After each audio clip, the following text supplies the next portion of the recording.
Hi all, Mrs. Gorange here. I wanted to talk to you today about an application that you have access to that I think is kind of underutilized and could be super helpful as you start heading into final exams.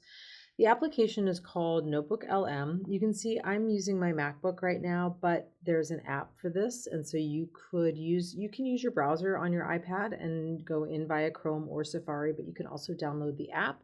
You can also download it to your phone and then just log in using Google. So again, this is a Google product, so you're going to log in using Google. Well, what is NotebookLM? One of the great things about NotebookLM is it is a way to curate your resources. So it can use the web to gather information, but it doesn't have to. And I think that's the real power of NotebookLM. And then based on the sources that you provide, you can have an AI generated chat with it about those resources, or you can create content based on those resources. All right. Best way to understand this is to get into an existing notebook and see that. So let me just go into a notebook. These are all U.S. history notebooks, obviously, but I've added a bunch of sources already. You don't have to add a bunch of sources. Your sources can be as limited as you want them to be, or as many as you want it to be. There's a limit. You can add up to 50 sources, and that's a lot. You're probably never going to hit that. But these sources, you're just going to add sources by clicking on this button. Now, as I said, you can go search the web for sources, which is great. But again, the real power of NotebookLM is when you use the sources that are curated by you.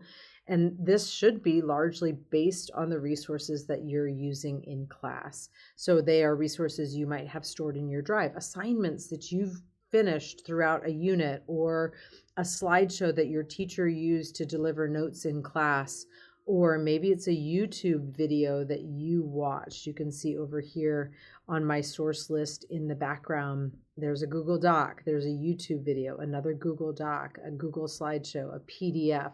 And these are all documents that we used in class. Well, how might you get access to those? Through Canvas. So they would be living probably in Canvas. And if they're not, you can always ask your teacher to provide it for you. They can email it to you or share it with you. And you're going to simply upload those, upload or grab them from your drive, and so on, and put them into your notebook. So you can see if I scroll down through here, none of these are resources that I've gone out to the web and gathered, so that this notebook that I have and any studio materials that I create is only from my sources. Because why would you want to go out and get a bunch of stuff from the web to study that maybe you didn't cover in class, but that is relevant to the topic? But you don't need that. You want it to be based on the materials you used in class. So based on that content, you then can use this studio to generate materials. And this is where the real power of this program is. So again, your own sources, studio materials.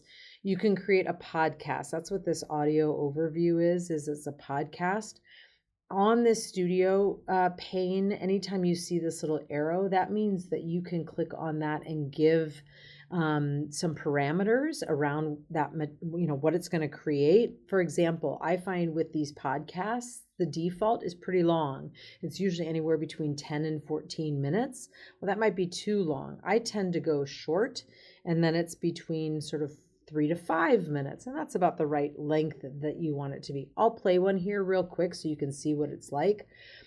Same with all of these. Again, the video overview, you can create all sorts of different appearances, etc. You can use all your sources, or you can use only certain. Maybe I only want it to be about the first lesson in the unit. So I'm going to take all the 5.1 material and create an audio overview about that. Okay. You can create flashcards. So you can see over here, I've got a set of flashcards. I've got an explainer video, and then I've got 4 podcasts, one about each of the different sections of this unit. Let me just show you what each of these looks like, and then we'll wrap up. And if you have any questions, please come find me in the library, and I'm happy to help you. So I'll click on these flashcards, and you can see what this looks like. So those are the flashcards. I can go large screen on that. This is what an explainer video looks like. Let's go back in time. Picture it. It's 1850. On the surface, America looks like it's thriving. It's expanding west, it's getting richer, but underneath all that energy, there's a deep, dangerous crack forming, and the whole country is holding its breath over one single issue: slavery. All right, that's an explainer video, and that went on for about 8 minutes. So, say you've got a test on that topic that day, 10 minutes for a good review.